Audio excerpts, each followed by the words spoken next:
Metro Boston is home to 3.5 million people and 101 cities and towns.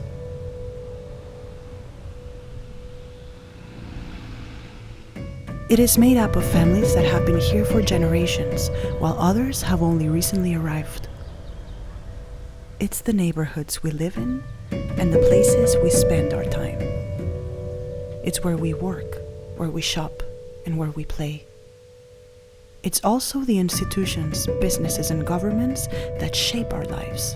And it's the fields, forests, farms, and waters that sustain us.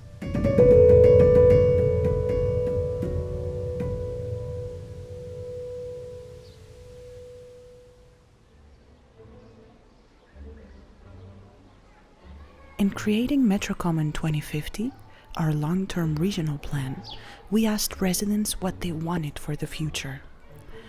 We asked about their challenges and their dreams. We sought to understand the people and systems that make up our region and to identify the change that is needed to help us reach our shared goals.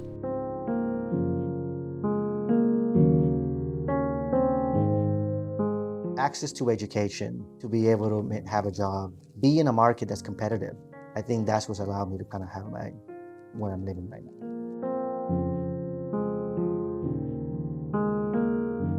The ability to do what you choose to do without limitations is my idea of healthy. Well, after you immigrate here, you need to set your roots. And once you set your roots, you start understanding your community. You work within that community, you contribute to that community, and over time, you will slowly develop a desire to help make this community better.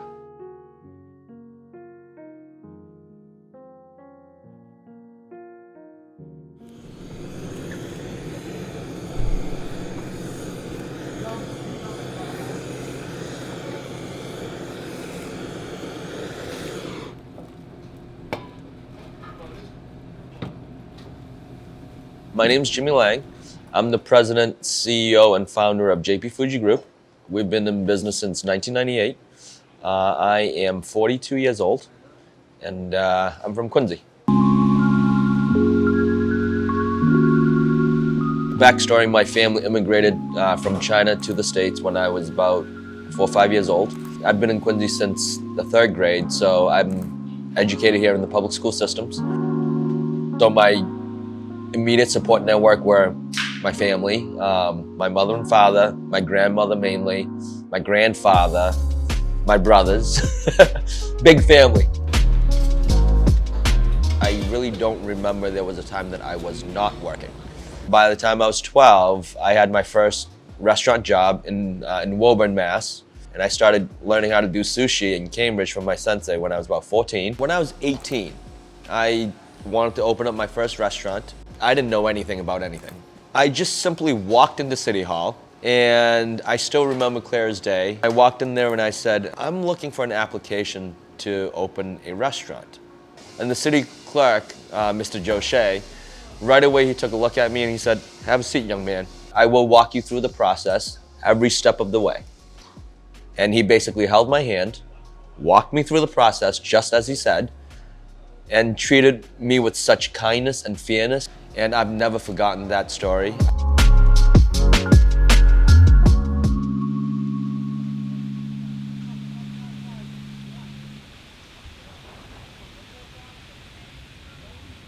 I mean, the city of Quincy have definitely become very diverse over the years since my family first moved into the city of Quincy. For example, the elementary school that I went to when I was a kid, I was maybe one of 5 or maybe one of 10. Now the minority has become the majority. We try to provide as much support to our employees as possible. For example, some of the things that I've done is provide them with English classes. I've worked with banks to teach them about credit, to teach them about home buying, things of that nature. We need to support one another. Don't kick people when they're down. Smile at people. Whether you're running a business or a city or state, a country, when you're the head of something, you need to own it. Support the people that you work with, care about the people that you see on a regular basis, and treat everybody with fairness and equality, and a just attitude.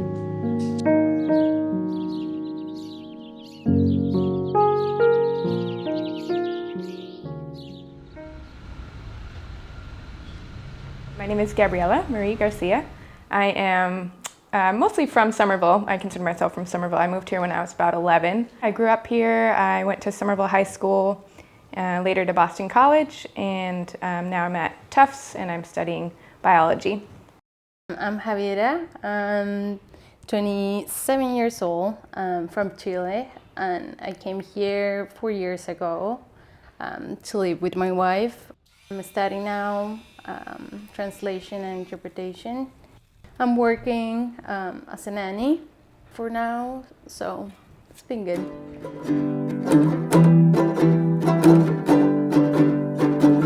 Right now we're living in a third floor apartment in Somerville. It's very, very Somerville, one of these 3 family houses. We moved here just a few months ago and we've been really, really happy with it. When I kind of discovered my sexuality and orientation, it wasn't kind of directly in line with my parents' religious beliefs and things like that. So my friends became a really important support system. And yeah, that was all through school. So growing up in Somerville, it was a community where I could express that part of myself, and it was celebrated and embraced. We're hoping to grow our family. This is definitely a good place to do it. You know, we've made some steps in that direction, finding a bank, you know, as a same-sex couple. So we've been working on that. Javi intends to carry first, so we were looking for who would be a potential doctor. And there's this Fenway Health in Boston, which is like designed for LGBT health. And they have a maternity clinic, or a parental clinic. So that's really awesome to have like a specifically same-sex maternity ward is something that we never would have expected to have. And so we're really grateful to be in an area where that's possible and not stigmatized. And just feeling comfortable being, you know, brown women, queer, scientists, you know, all those artists, just all sorts of, it's like a space where all of those intersections are really celebrated and not just accepted and where you can feel comfortable, but they're really celebrated.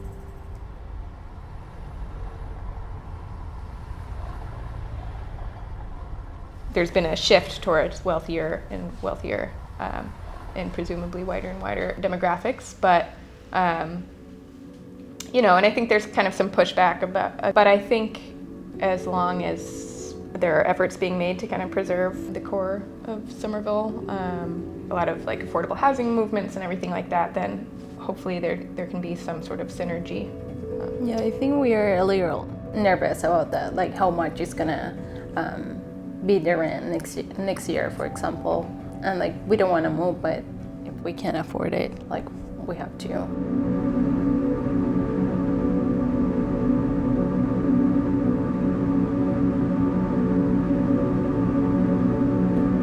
I'm hopeful about the future. I'm hopeful to build our family. I'm hopeful to show this home and life that we've built to Javi's family, who's coming to visit soon. So I'm hopeful for those things.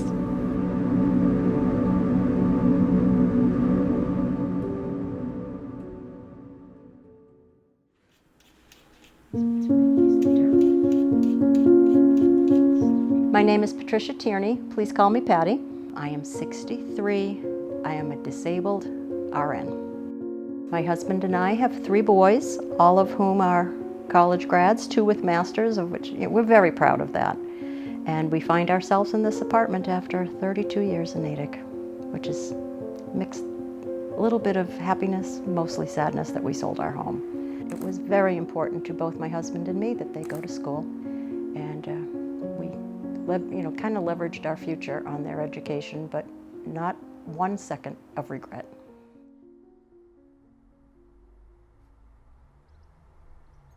Natick felt like I knew so many people. You'd go to the store, you'd have a conversation with someone you knew, or a friend of your folks or your siblings. It was a familiarity with people that was very comforting. And what was a modest neighborhood is now out of sight. They've torn down the little modest house and they're building $1.299 million houses. So you've got this, my friend in the neighborhood calls them hotels. It's a gigantic house that's under construction or newly built next to the most modest starter beginner homes in which people have lived forever. You know the saying that every parent wishes a better life for their own children than they had? My life's been great. To afford a house, have children and send them to school while saving for your own retirement, it's a lot to think about. So that my concern is no longer for me or my husband. My concern is for them. I'd like to see health insurance be universal. There's no reason that your job, should you lose it, you lose your health insurance, which has happened to a lot of people. One of the reasons we will stay in Massachusetts is the availability of purchasing our own plan. But I would like the security that I feel now for my boys.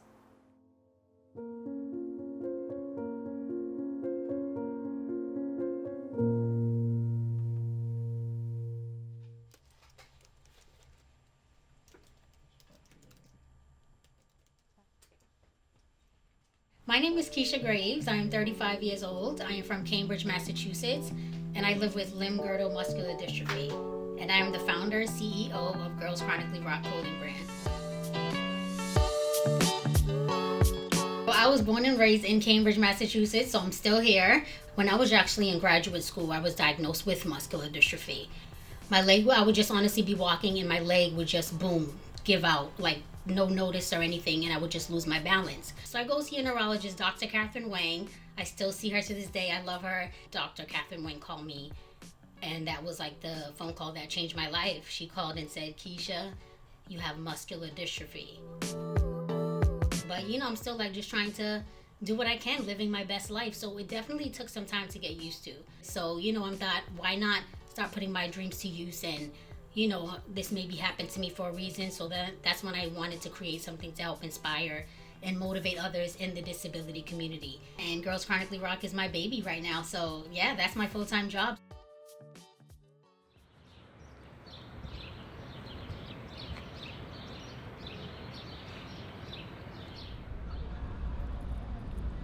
I would say Cambridge is awesome. It's kind of like a close-knit community, very supportive.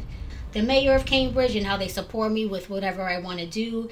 And I would say as far as changes, I would say like that has progressed during this even pandemic of them trying to be more supportive of Black businesses and how they're having these local meetings with Cambridge Local First of, you know, asking us what we want and giving us ideas and tips on different grants available. And so I think like that is awesome. I'm also a part of, I think it's the Cambridge Local First. They have like sometimes weekly or monthly meetings now, especially during this whole pandemic started and Black Lives Matter movement. So they're just trying to build more Black businesses and things like that in the community. And I'm very, very appreciative of that.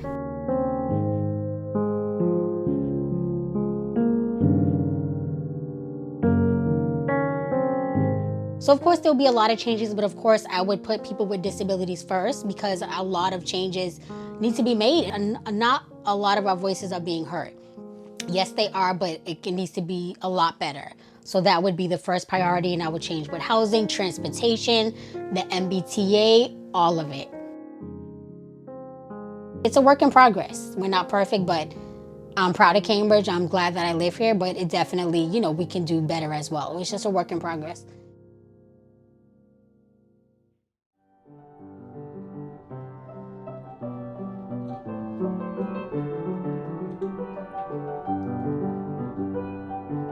My name is Edwin Mena. I am 40 years old. I was born in El Salvador. Came to this country when I was 9 years old. We were leaving the country because there was a civil war going on during the 1980s when I was born. Apparently they were going around kidnapping kids my age. And my mom was like, yeah, I'm not gonna have that happen to my only son. We just left. I remember my mom waking me up saying, we gotta get going, we're gonna go on a trip. You gotta say goodbye to your grandma, you may not see her for a while. I remember my grandmother and my mom hugging each other and kind of crying. I didn't understand why. I didn't realize that it would be almost 20 years before they saw each other again.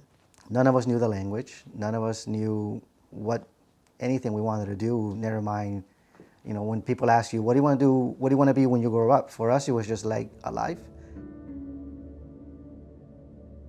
If it was one thing that was kind of big about my mom was, I brought them here, but now I'm going to give them opportunities they didn't have over there. And the only way she knew that was going to happen was through education. So now, though, my mom's an accountant, my sister has a master's in public health, and then myself, I became an engineer. As good as the network was, the family network supporting us, there was also other networks that made us happen and become who we are. Places like Balfour Academy that got us help us get into college. My sister actually was able to take advantage of a full scholarship from them. Even though that was all happening, my grandmother and my mom always were able to create a sense of community, a sense of family that kept us feeling well. Hi, baby. Hi.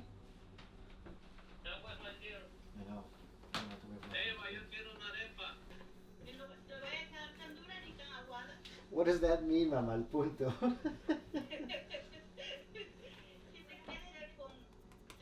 And then the other part of my family are obviously my two kids. Now it's interesting now seeing them growing up in a two-household environment, and just the stark differences are amazing. Just to see the opportunities they have, which I wish I would have had growing up. I currently live in Framingham, Massachusetts. I've been living here for the past 3 years. I was renting prior to this. I think it must be in the immigrant gene, the idea of coming to another country, especially America, and being like, I finally own something. I finally own a house. I know. Did you like your spotlight checks? Mm-hmm. It's gonna be forever now. What I like about Framingham more than anything right now is our diversity. I mean, my next door neighbor is from Africa. My neighbor David, who unfortunately passed not too long ago, he was from Portugal. My neighbors across the street, we've become pretty close with them. They've come from different backgrounds, different financial backgrounds. About a year and a half ago, we were going down this one street, and there were no Black Lives Matter in any of the streets. Now, fast forward into 2020, there's this one street that every single house has either no home here, Black Lives Matter, like the rainbow flag that I have outside in my front lawn. So having that sense of community when the political climate can sometimes seem very adverse, that's been very welcome. When the whole COVID-19 started, I think that my front garden kept me sane. The pandemic hit around March, and then April started and May began. It was something to look forward to, going out there and being like, what's blooming now? My kids may not share the same love for plants that I have. Sometimes they kind of make fun of me because, I'll go out there and like coddle my hydrangeas and they'll be like, Dad, just leave them alone. But for me, it was just like, they became a symbol of like, all right, if this is growing and this is continuing, then we're going to make sure that we continue.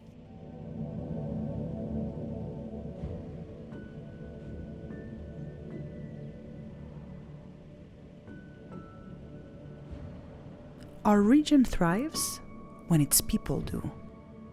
And our people thrive when their family and social networks are strong. When their schools and governments and jobs support them.